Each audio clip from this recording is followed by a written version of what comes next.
Good day, everyone, and welcome to our last lesson for Module 2, Media in the 21st Century, Analyzing the Convergence of Traditional and New Media. So for the past few weeks, we have been discussing the history and evolution of communication, as well as the scope and nature of media. So it is undeniable that media has a direct effect in our lives. How does media influence you? And how does media affect you? These are things that you need to consider whenever you go about in your day-to-day lives and when you consume any type of media. The word media is often used in a very limited fashion, usually to designate a small number of discrete communications technology and platforms. The word medium has been used to refer to something that lies between two objects and links them. That's why if we look at our communication model, within the model, the medium component is the pathway wherein the message travels. So if you're talking to someone, the medium is through verbal communication or through speech. If you're calling someone over the phone, then the medium is the cell phone or through, let's say, through a phone call, a digital call. The word media is then linked to that because it acknowledges that there are multiple mediums that messages can travel through. So we know that there are different types of media. In this day and age, there is an increasing convergence across the different media. Today, convergence is occurring across media platforms. If you look at it, if we think of a book, we know it's a physical copy. It's something made with paper or a bunch of paper with information in them bound together and then distributed. But through this convergence of media platforms, books are now in the internet. Sometimes there are now audiobooks. The messages of certain media are now interlinking with the other platforms. Consumer electronics connect to information and communication technologies, and vice versa. So nowadays, like I've explained earlier, televisions now resemble computers, books are now read on telephones, newspapers are written through clouds, and so on. I remembered asking the class one day, when if you are using the TV, are you actually watching cable or are you watching YouTube through it? Are you using the smart TV feature of your TVs? You can say that you're now using your television as a huge monitor. You're treating it like your computer. Film, radio, newspapers, television, and so on are no longer considered individual autonomous media. They are no longer isolated from each other. If back then, while we were discussing the history and evolution of communication, we explained that certain types of media were developed in response to the limitations of that specific media and the demands of the consumers. But nowadays, all those different types of media, they are now converging. They are no longer isolated from one another, and they are no longer isolated from the internet and the mobile telephony. When we say media constitute and are constituted by these factors, it means that media influences them, but at the same time, media is influenced by them. So when we say the technologies constitute media, or rather media is constituted by technologies, it means that media shapes the way technologies are developed and utilized. So, for example, media eventually influenced the changes of technology during the rise of social media platforms, which eventually innovated mobile technology. That is why smartphone became very much accessible in order to design it for internet accessibility. That's why cell phones now have better camera quality, now have better microphone quality. Phones now have bigger storage. On the other hand, we can say that technologies constitute media because the capabilities and limitations of the specific technologies that those media are anchored on dictate the form and function of media. The transition from print to digital media eventually transformed how content is created, shared, and experienced. So let's give the newspapers, or let's have the newspapers as an example. As a print media, specifically for the intention of delivering news, the technology there was, as since it's print media, is limits the media to only contain events that happened a day prior. So if something happened yesterday, it would be on today's news. But with the technology now, with smartphones, with instant messaging, the digital technology allows media to be more updated because yan, instant diretso diretso. If something happens using our technologies, we can then create media about that event, which actually threatens the presence of newspapers. Kasi the only thing newspapers, let's say one of the things that newspapers eventually because the thing that gives newspapers their identity is their ability to deliver the news. But if let's say social media or just the internet in general can give the news to the people, then those who are creating the newspaper media have to step up their game. That's why newspaper companies, they're really pushing into the validity of their work. They're really displaying that they're reliable sources because of the different issues in the internet. Next, the policies. When we say that media is um, has policies or media constitutes of policies, it means that media organizations usually have a role when it comes to shaping public discourse, influencing cultural norms, and let's say advocating for certain policy change. For example, let's say um, let's say people started posting about the clutter within MCM. Like, example lang, maybe some students would start taking pictures of clutter around the school. Maybe they would start taking pictures of overflowing trash cans or just mess in general. By giving or by, let's say, illuminating or by enlightening the people of what's happening with the use of media, those it eventually becomes a catalyst for change. Let's say someone from the admin managed to see those posts, and because of that, maybe the school will improve its let's say cleaning protocol. Media is used to promote policies, or media is used to enlighten people about certain policies. At the same time, media is also constituted by policies. Media, whatever type of media you consume, they're usually bound by existing laws, regulations, or policies that govern their operations. For example, in let's look at K-pop. Idols who are under the age of 18, if I remember correctly, are not allowed to be on broadcast after 10 p.m. So the media that those companies can put out with those specific idols will have to cater around that policy. So for example, yung mga may for example, I remember this one show with different K-pop idols of different ages, and one of them was a minor, one of them was a very young K-pop idol. And I think the whole skit was that they lived together in a house, and when they noticed that it was already 10 p.m., the older idols had to shoo the younger idol away into his bedroom, told him that it's time to sleep, it's time to sleep.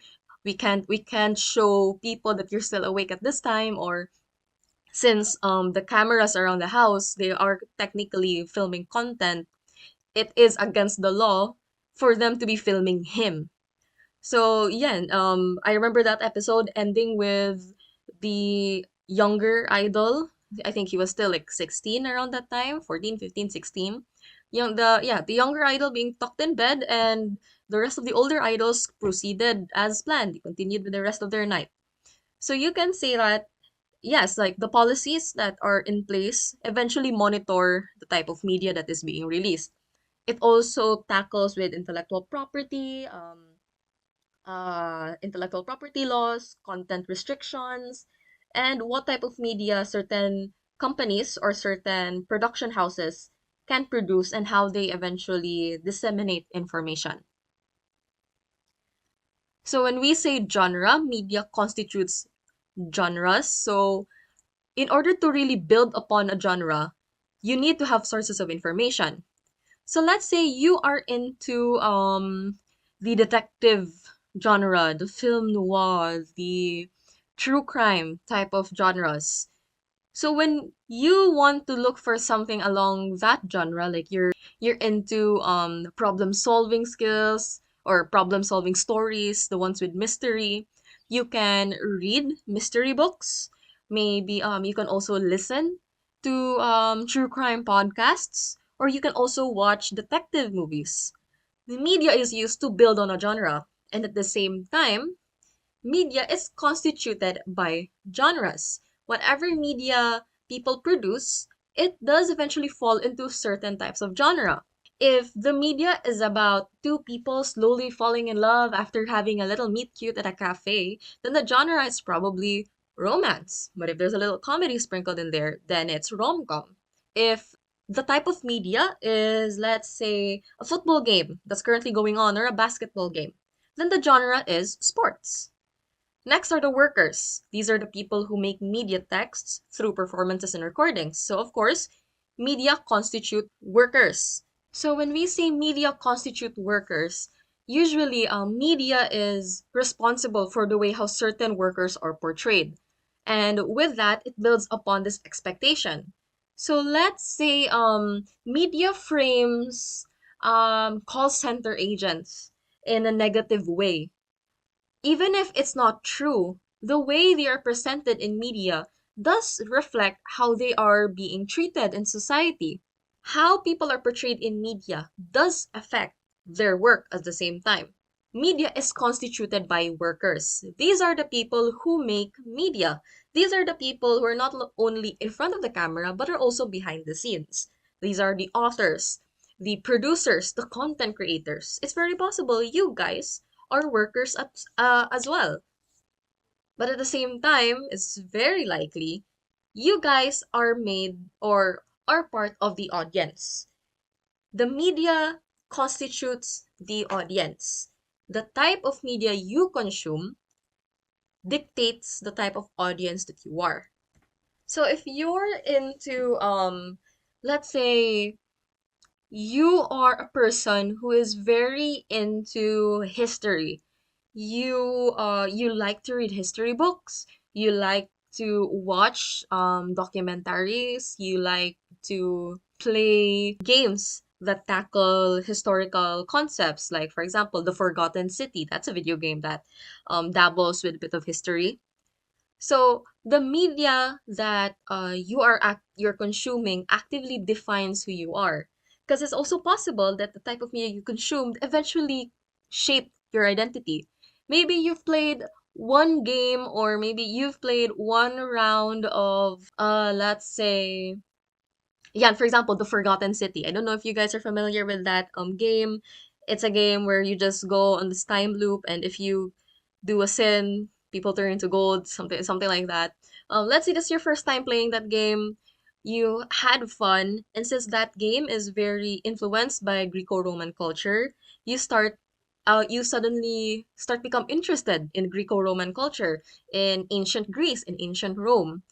So media eventually creates their audience. Now, at the same time, since we are the people who are consuming media, media is constituted by audiences. The type of content we consume eventually dictate the type of media that is being released. Back when The Hunger Games was just released, it's not to say that there were no dystopian young adult films.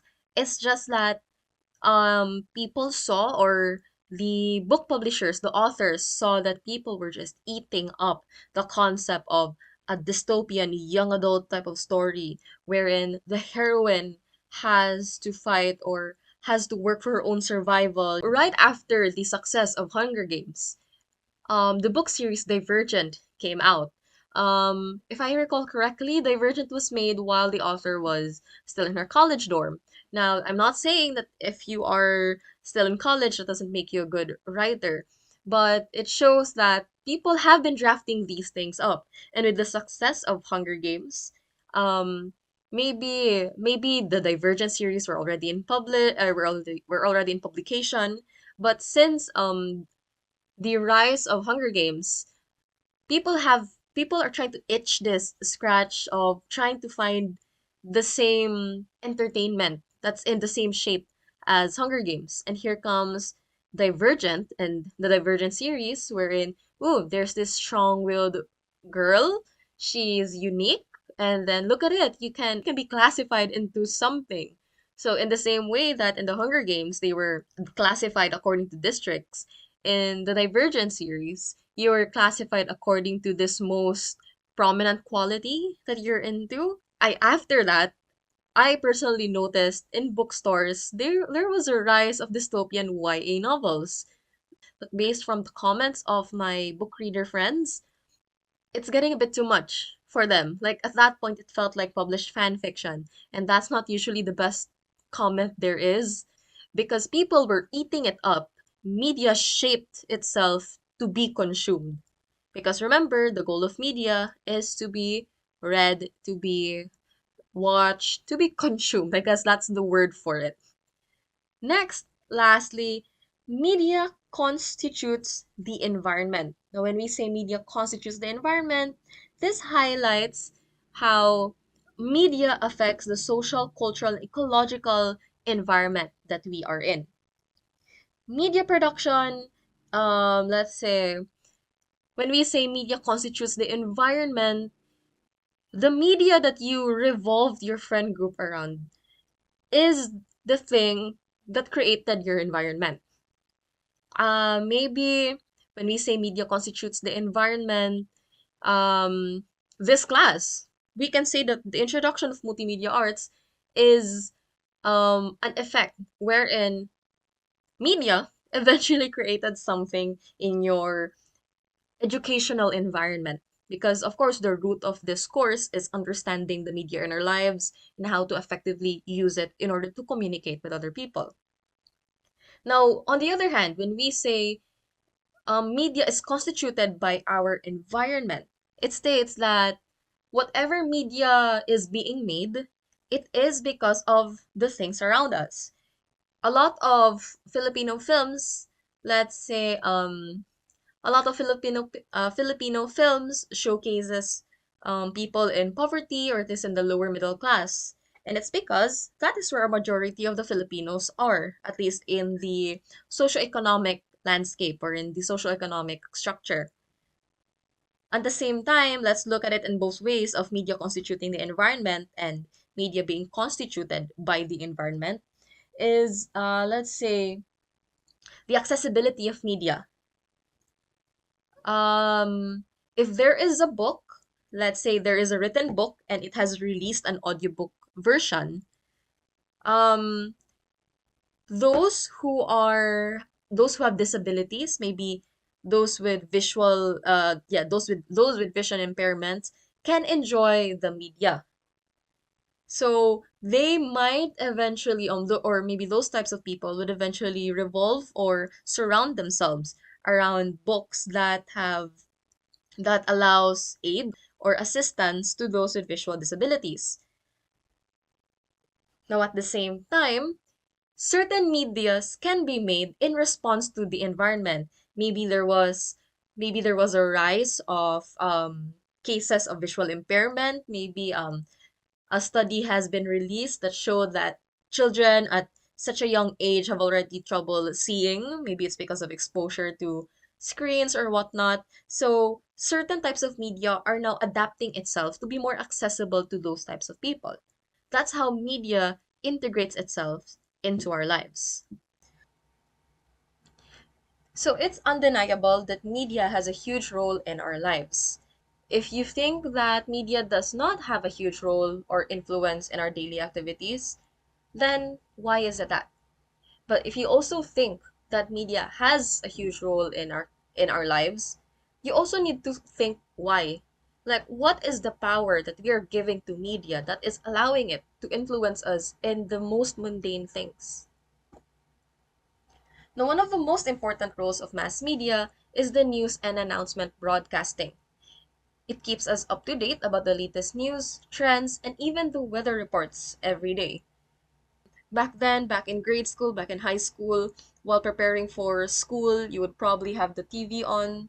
And if ever you think it's going to rain, but as you watch the news, There's no updates on heavy rains. Maybe even the weather report would say na, oh, it looks dark now, but don't worry, it'll be sunlight throughout the rest of the day.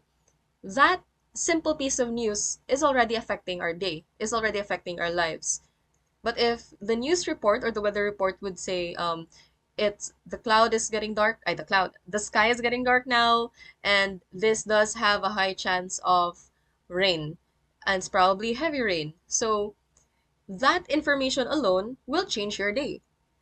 Media is also a very powerful socializing agent. Almost 90% of all households have TV sets in their houses, while a larger percent has their own radio. Now, when we say media is a very powerful socializing agent, media attracts people to consume them, usually as a group. So when you're watching TV, especially in a household, if someone is turning on the TV, it's very likely people will eventually gravitate towards the TV room or the living room. Maybe they're interested in the TV show. Maybe they're not interested in the TV show, but they are curious what you're watching. Or maybe they just saw that, oh, everyone's here in the living room. Guess I'll be here in the living room as well. So I don't know, maybe you've heard your parents talk about these types of stories, maybe you heard your grandparents talk about these types of stories. But back then, television and radio wasn't as accessible. A lot of people in the neighborhood would usually gather to the house with the TV and with the radio. So that's an example of media being a very powerful socializing agent. That is probably how a lot of our grandparents and parents became friends with their neighbors. Also consider the topics. When was the last time you talked to your best friend? And what was the topic about? Did you tell them something about your life? Or did you share to them a piece of media that you just watched?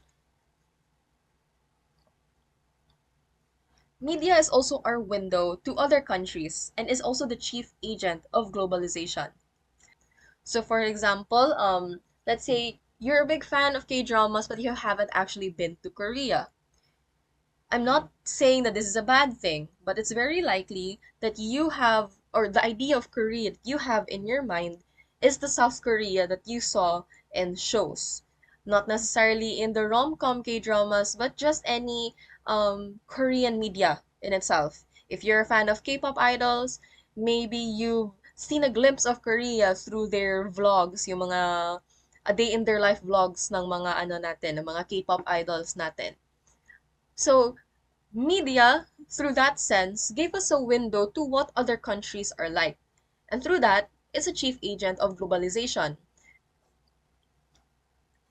So the coexistence of print media, broadcast media, the internet, and etc. is allowing media content to flow across various platforms without restrictions. So if ever you're going to upload something in YouTube, it won't be limited to, or rather the audience will not be limited to those in Davao City. It will also include, or rather it will be visible to people in the entire Mindanao, visible to people around the Philippines, around Asia, or even around the world. That is the state of media right now. The access to information is now very much open and it creates a participatory culture. Not only do we consume information, but we now actively participate in its production and distribution. Do you guys remember back in high school, yung mga projects noon na create a video, upload it in Facebook, and share it? Yung mga assignments. That is acknowledging that media, or rather we as the audience, we also have a role in its production and distribution.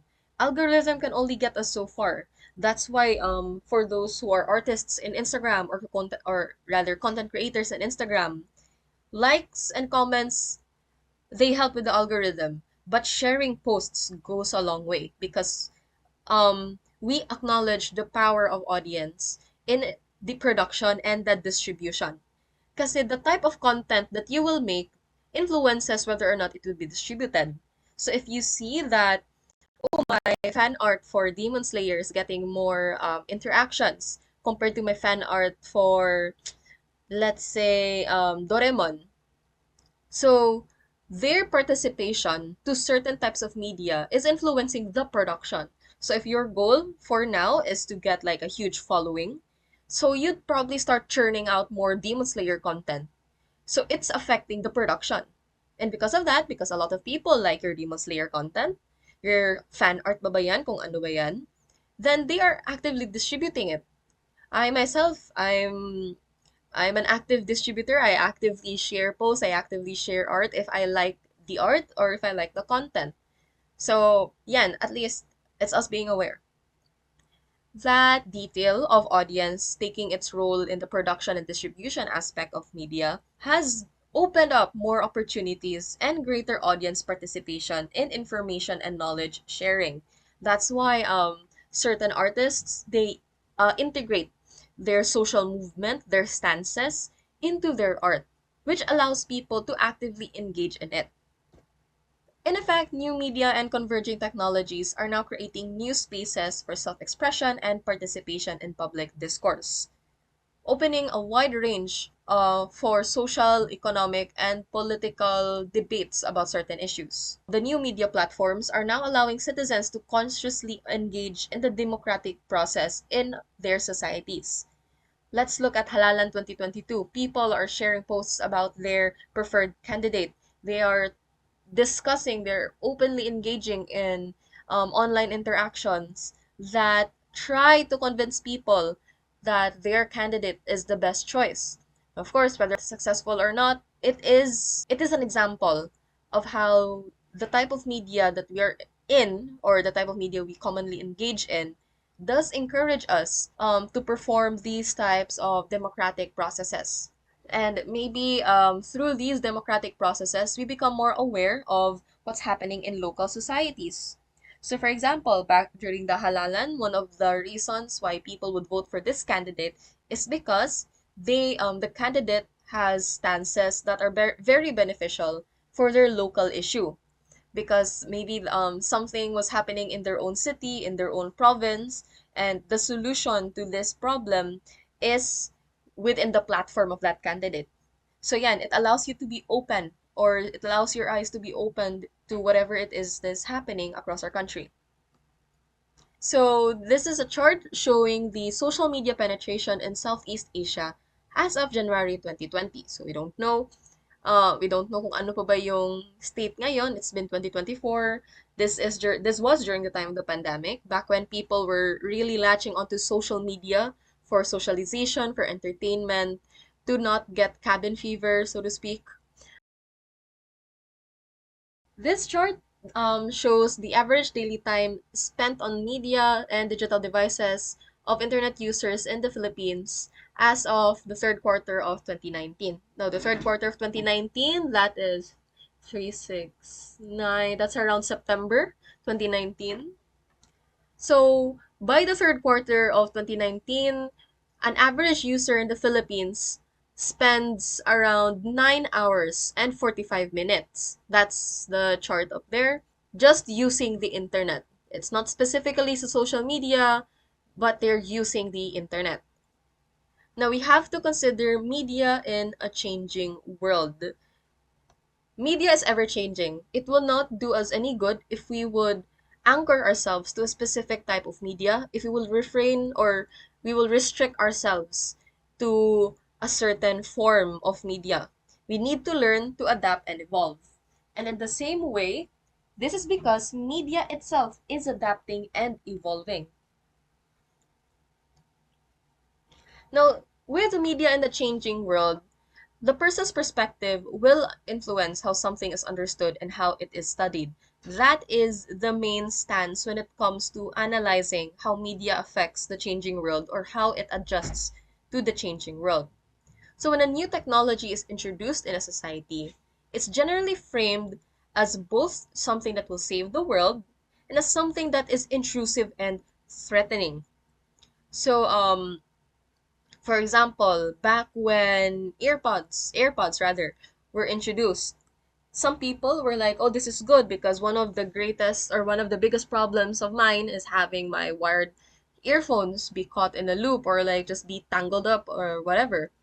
But for some, they see it as intrusive and threatening. Some who think that this is an inconvenience. It would keep slipping out. I would probably lose it. The wire is good because it keeps both ears or both pods together. So like if you remove the wire part, for sure something, one of it will get lost. Maybe one of it would slip, fall down a drain. Ano ba yan? But more often than not, technological fears are more common than technological praises. And it's not a bad thing. It's good to be cautious. At least it allows us to have a little bit of control in the types of media that is integrating itself into our lives. The emergence of any new communication technology has historically elicited choruses of concern and anxiety, surprisingly similar in nature. People tend to worry about the effects of emerging technologies on family, community, and of course, children. Back then, when video games were at a rise, when gaming companies were soon getting the reputation, getting the attention, especially shooting games, remember when there was this idea that video games are making children violent, and then, media being like, or social media being like, video games doesn't make you violent, lag makes you violent, or whatever it is. A bit contradictory, or not contradictory, a bit counterproductive. But the idea here is that reaction towards video games, a new type of media, um receive the anxious effects of people who do not consume it, who are unfamiliar of it. And we can't blame them. It's something very new. Back then, video games weren't as immersive, or games weren't as digital. So of course, they considered the effects on family, community, and children. That's why people said na video games make you antisocial. Video games disrupt your relationships with your family. And to some extent, it does if you're abusing video games, if you do not control your consumption of video games. If pag uli ni mo diretso ra kag dula, then of course you're going to be affecting your family relationships. If you allow children to play video games that are not appropriate to their age, and you expose them to a toxic online community, then of course it will have negative effects. But it's not because of the video game, or maybe it's kind of because of the video game. Who knows? We're not child psychologists here. But usually, um, a lot of the worries come from the anxiety of it. You don't know what's going to happen, and not a lot of us are willing to be the guinea pig in this scenario to test out whether or not this type of media is actually harmful. An example of a form of media that got anxiety, that got the suspicions of people, are the Google Glass. Now, if you guys don't remember what Google Glass is, Google Glass is a wearable form of technology, usually in the form of an optical head-mounted display. Now, this was unveiled back in April 2012, and its released photos gave out this concept, this imagery of being high-tech, because it is a very advanced pair of spectacles. Now, with the advancement of smartphone technology, Google Glass camera feature was incorporated into this pair of glasses, because it was based on an assumption that people, or the users, wanted a way to take photos spontaneously without needing a separate device. So this form of technology was made as a response to maybe some people saying that it's an inconvenience to having to take your phone out, or having to take your camera out, having to open the camera app, or kung ano-ano ba yan. So Google created Google Glass in an assumption na that is a problem that they need to be solved. But do you think it's the best way to solve this problem? Like, if if ever you find taking out your phone and taking a picture of whatever it is an inconvenience, is Google Glass the solution? There's also this issue that um because of how flashy it is, because of how uncommon it is. It's very weird because it's not actually a pair of glasses. If you look at the picture there, it doesn't have the lenses of a glasses. It just looks like the frame sa glasses. So because of that, it looks very flashy, and not only does the wearer seem a bit elitist, because of course you would really stand out if you have that on your head, you'd also look very creepy, because you're essentially showing it out to the world. You're essentially broadcasting to the world, hi, I'm going to be I am able to take a photo whenever I want, whatever I am looking at. That is pretty creepy, if you ask me. Um, in the same way that Japan now has this built-in parang flash sound whenever you're taking a photo, I'm pretty sure that this Google Glass will be used by this words. This Google Glass will be used for nefarious intentions, or maybe not. Maybe someone is just, um, let's say a type of photographer that likes to take candid photos, but still it's weird.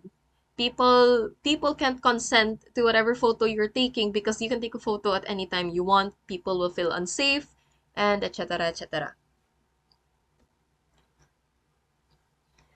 Whatever technology that is made influences the world you live.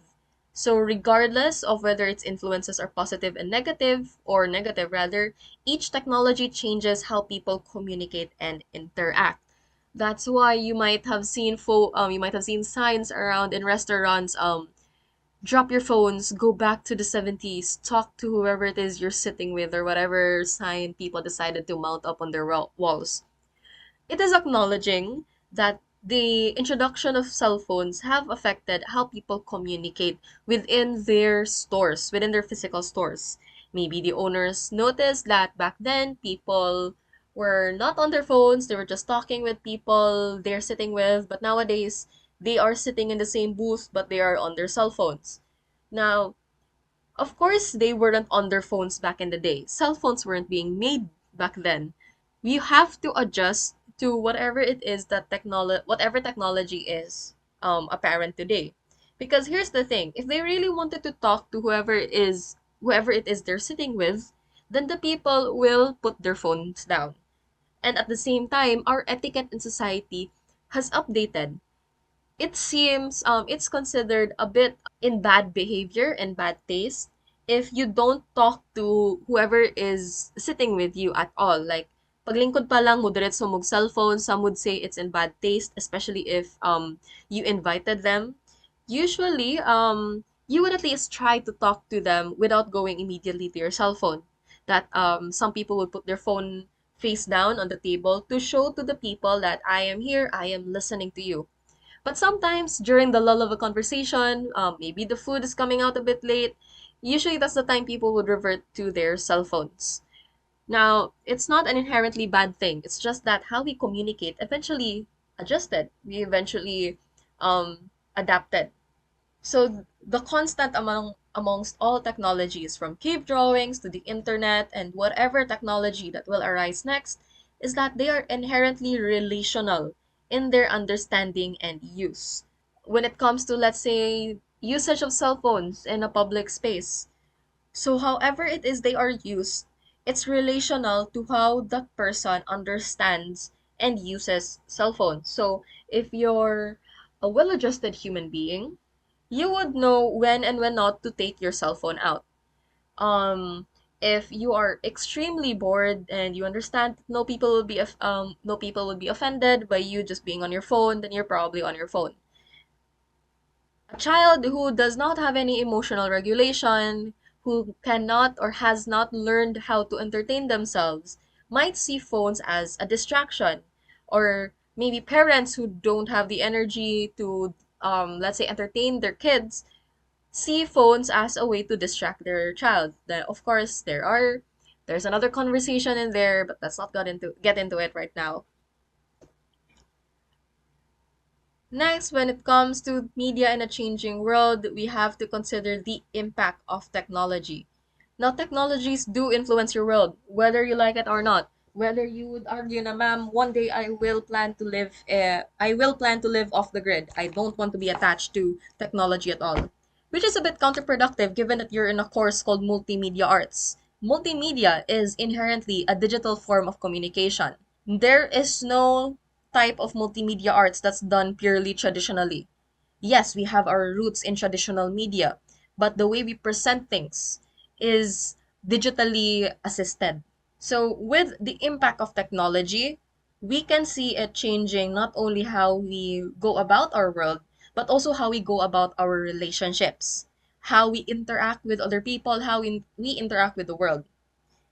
A question does arise as to how technologies are impacting humans and how humans are impacting technologies. Now, if one were to ask, the answer is both. Technologies are impacting humans and humans are impacting technologies. And there are three primary views associated with this co-impact relationship. First view is technological determinism. This is a belief that states that people are powerless against media content. Whatever it is that is being shown in our media, we the people, we can't really do anything about it. So an example is this comic strip. I'm switching everything over to the internet. My phone, my bills, my TV, my human contact. So this has the tone of giving up. This has the tone of passivity. We acknowledge that media is so encompassing that we just give everything up to the media. It will take care of these things for us. Now, taken to the extreme, um, whatever is shown on the television, for instance, will have the intended impact of producers and will impact everyone in the audience in the exact same manner. So if we say technological determinism is in its pure state, wherein people are powerless against media content, consider advertisements. If the producers of these media content want you guys to subscribe to NordVPN or Surfshark or whatever it is that various YouTubers are now promoting in their videos through technological determinism. The best, its goal or the goal of making people subscribe to these things will be, what's the word here? Will be realized. Through technological determinism, it states kung ano yung sinabi sa media, musunod na yun ang tao. So if the YouTuber states na you have to subscribe to what are like the different subscriptions. You have to download Raid Shadow Legends, and everyone would suddenly find Raid Shadow Legends in their phone. Maybe that application would suddenly have a boom in downloads. But of course, we have our own free will. We have the capacity to think. We have the capacity to make decisions. So people are not passive consumers of media. We actively interpret and evaluate the media in a variety of ways for a variety of reasons. So if a YouTuber were to say, you have to buy this type of water because it's the best water there is. You can think about it. You won't just go, oh okay, yeah, fine, sure, I'll go buy that type of water. You can think na maybe like ganan mo ko sa mong tubig. Why would I have to buy that? Or what's the point in buying that? It's juice, it's water, whatever. So we have the ability to think about things. The next view is the social construction of technology. This is the belief that people determine the development of technology and ultimately determine the social structure and cultural value of technology. So if technological determinism states that people are powerless to whatever technology or media presents to us, social construction of technology states that it's us, the people, who determine the rate of development and the direction of the development of technology and how it would be eventually used. This view reminds us that there are many factors when it comes to the development and emergence of technologies. Beyond the technology itself, let's go back to the Google Glass example. Yes, it was developed, it was made, it emerged into society, but society dictated that it should not proceed, it should not flourish, it should stop there. Don't go beyond this point. You should probably not become famous, or you should not become a household item. Within the social construction of technology, the factors that affect whether or not certain technologies develop and emerge include human innovation and creativity, economics, government regulation, and the actual users of technology. So, for example, the economics of the Google Glass. Maybe it's way too expensive. Not a lot of people can afford it. So, it would probably not develop as much because not a lot of people would fund it. Next are the government regulations. Maybe over the years there was a government regulation that states that if a certain form of technology must have visible battery packs or kung ano ba yan. How a certain development or how a certain technology is developed and emerged will have to align with government regulations. And lastly, the actual users of technology. Let's go back to Google Glass. Apparently, not a lot of people would want to use that technology. And if not a lot of people would want to use it, then it would not emerge and it would not develop further than its current state. And last, we have the social shaping of technology. This is the belief that people and technologies exert equal influence on social structure and cultural values. There are a lot of factors that determine the development and emergence of technologies, including the characteristics of technology itself. So it's not purely dependent on how people view it, because technology can keep on updating itself to become useful to humans.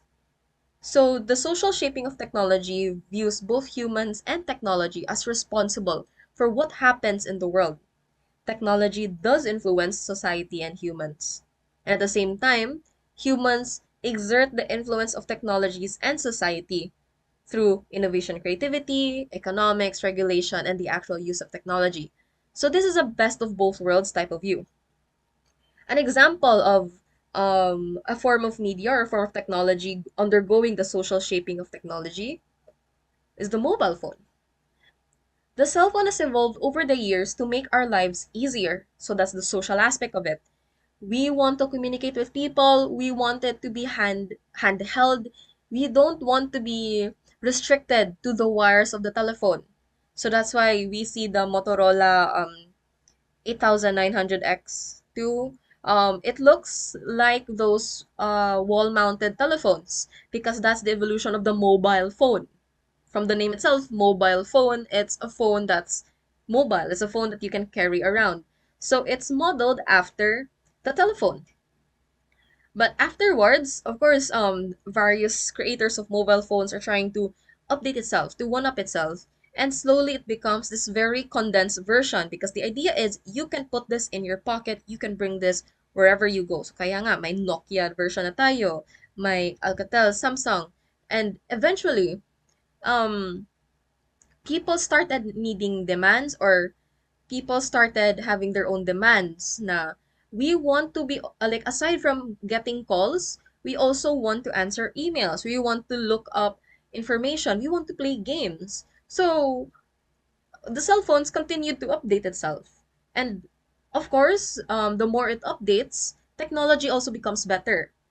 And eventually, we got the advent of touchscreen. Or first, maybe let's say we had the advent of the internet. You can now access the internet through your mobile phones. So now, aside from answering calls, you can now answer emails, look up information.